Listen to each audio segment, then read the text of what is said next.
आभासी दुनिया के मेरे दोस्तों, रतन लाल बोल रहा हूं।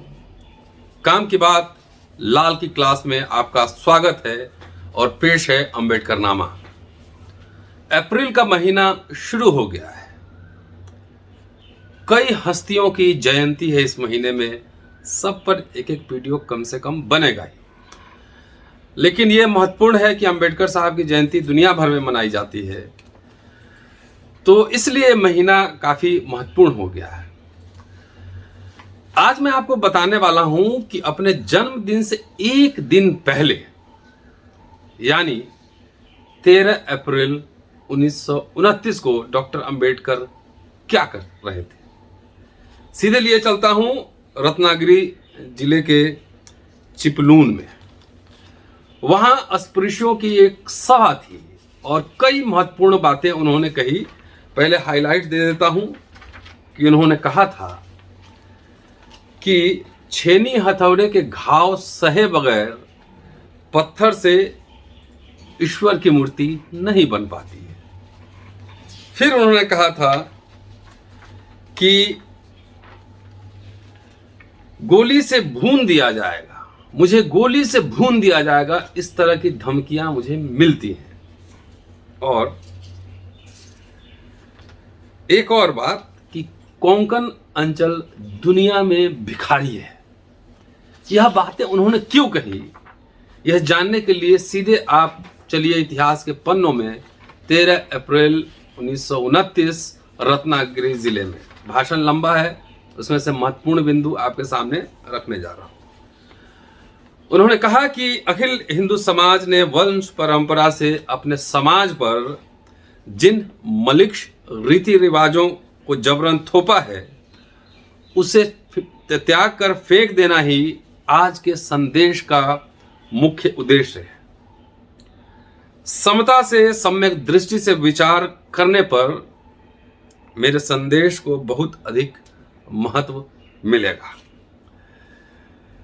जबरन हमें गंदे काम करने के लिए बाध्य किया गया है, उन कामों को जबरन हम पर थोपा गया है और इसी बाध्यता और जबरदस्ती का मैं विरोधी हूं, मैं विरोध करता हूं।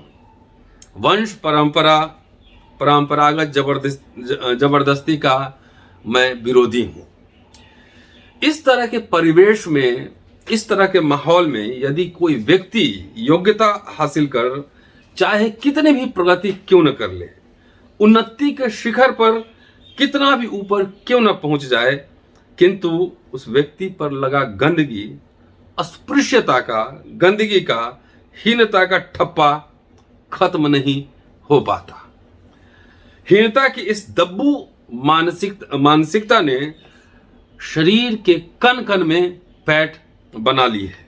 इसलिए जब तक यह हीन भावना नष्ट नहीं होती, तब तक स्वाभिमान जागृत होना असंभव है। जन्म के आधार पर व्यवहार, यही तेरा धर्म है और उसका पालन निष्ठा से करें। यह उपदेश चमार, भंगी, महार, मांग आदि अस्पृश्यों को क्यों दिया जा रहा है? इस तरह के प्रतिकूल परिवेश में अस्पृश्य समाज में जुझारू, हिम्मत वाला, बुलंद विचारों वाला युग प्रवर्तक महापुरुष का निर्माण होना असंभव है।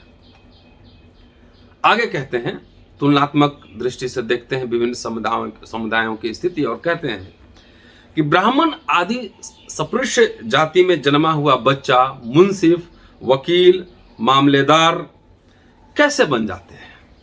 मराठा समुदाय में जन्मा हुआ बच्चा पुलिस अधिकारी कैसे बन जाते हैं। उनकी तुलना में अस्पृश्य समाज के युवा इस तरह दीनहीन, मरियल, अशिक्षित, अयोग्य क्यों बन जाते हैं? अगर सूक्ष्मता से इसका अध्ययन किया जाए तो उनमें यह भेद, यह अंतर किस वजह से हुआ है, इसका पता आपको लगेगा। और उसका उत्तर एक ही है, परिवेश, सामाजिक माहौल। गंदगी से भरे परिवेश में और माहौल का असर अस्पृश्यों के बच्चों पर लगातार होने के कारण उनमें गुलाम मानसिकता अनायास घुस गई है। गुलाम मानसिकता नेचुरली उसमें घुस गई और यह परिवेश खुशी खुशी पैदा किया हुआ नहीं है। इसलिए गुलामी का यह चलन नष्ट करना, उसको खत्म करना हमारा परम कर्तव्य है। ऐसे रीति रिवाजों को ठोकर मार उसे निकाल बाहर फेंकना होगा। हालांकि आर्थिक दृष्टिकोण से यह कार्य नुकसान दे हो सकता है कि आपका खाना राशन पानी बंद हो जाएगा, काम लोग देना बंद कर देंगे। तो यहाँ एक उदाहरण देते हैं और उदाहरण देते हुए कहते हैं डॉक्टर अंबेडकर कि शान शौकत में लिप्त वैश्या का जीवन और घरेलू सदाचारी महिला का जीवन, इन दोनों में बहुत अंतर है, कुछ भी समान नहीं। वैश्या के जीने का ढंग शान शौकत भरा होता है किंतु घिनौना होता है। इस बात पर क्या कभी किसी ने गंभीरता से सोच विचार किया है? अगर आज ये बात बोला जाए तो बहुत सारा हंगामा हो सकता है, ये सोचने की बात है। यदि स्पष्ट रूप से कहा जाए तो स्वाभिमान शून्य जीवन, इज्जत त्याग कर किया जाने वाला कार्य नामर्दता का सूचक है, उसका संकेत है। जीवन के लिए स्वाभिमानी चेतना प्रज्वलित रखें। अपनी आर्थिक हानि होने पर भी हमें अपने बुनियादी कर्तव्यों के प्रति सचेत रहना चाहिए। सुख या लोकप्रियता सहजता से प्राप्त नहीं होती। छेनी हथौरे के घाव सहे बिना पत्थर से ईश्वर की मूर्ति नहीं बन पाती। ठीक यही बात इंसानों के संसार और उसके व्यवहार पर भी लागू होती है। हम पर अन्याय अत्याचार होते हैं, यह बात सच है। हमें मानसिक शारीरिक पीड़ा से गुजरना होगा। हमारा अत्यधिक शोषण किया जाएगा, हमें छला जाएगा, यह बात मैं अच्छी तरह जानता हूँ। किंतु हमें अपनी उन्नति के कार्य में आने वाली बाधाओं को सहना होगा। हाथ पर हाथ धरे निठल्ला बैठे रहने से समस्या का समाधान नहीं होगा। इसलिए आलस त्याग कर और निडर होकर कार्य करते रहना जरूरी है। सिर्फ खोती जमींदारी पद्धति द्वारा होने वाला शोषण समाप्त कर देने से समस्या का समाधान होना असंभव है। तथाकथित उच्च वर्ग के लोग गांव भर के गुंडे को इकट्ठा कर आप लोग का जीवन मुश्किल कर देंगे, तुम्हें डराएंगे, तुम्हें धमकाएंगे।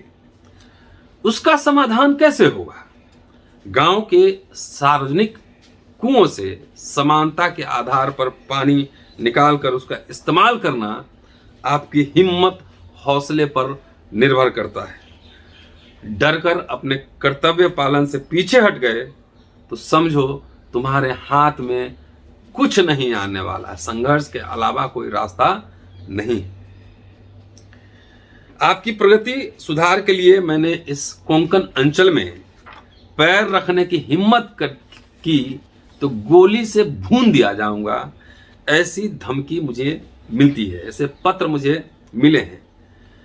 इन धमकियों से यदि मैं भयभीत होकर घर बैठ गया तो आज आप लोगों के सामने मैं गर्दन ऊंची कर सीना तान कर खड़ा हो ही नहीं पाता, किंतु केवल आपकी वजह से मेरे सामने कोई और विकल्प नहीं है। आगे डॉक्टर अंबेडकर कहते हैं कि कोंकण अंचल सारी दुनिया में भिखारी है। यह बात मैं भली भांति जानता हूं। यह अंचल बौद्धिकता से संपन्न किंतु आर्थिक दृष्टि से पिछड़ा हुआ है।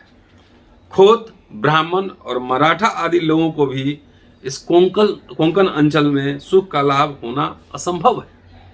व्यापार उद्योग की ओर यदि हम ध्यान दें तो इस आपदा में हमें छुटकारा मिल सकता है। खोत जमींदारों के अत्याचार से मुक्त होना है, उन्हें मैं सिंध और इंदौर जैसे प्रांत में खेती करने के लिए खेती के लायक जमीन उपलब्ध कराने का भरसक प्रयास करूंगा।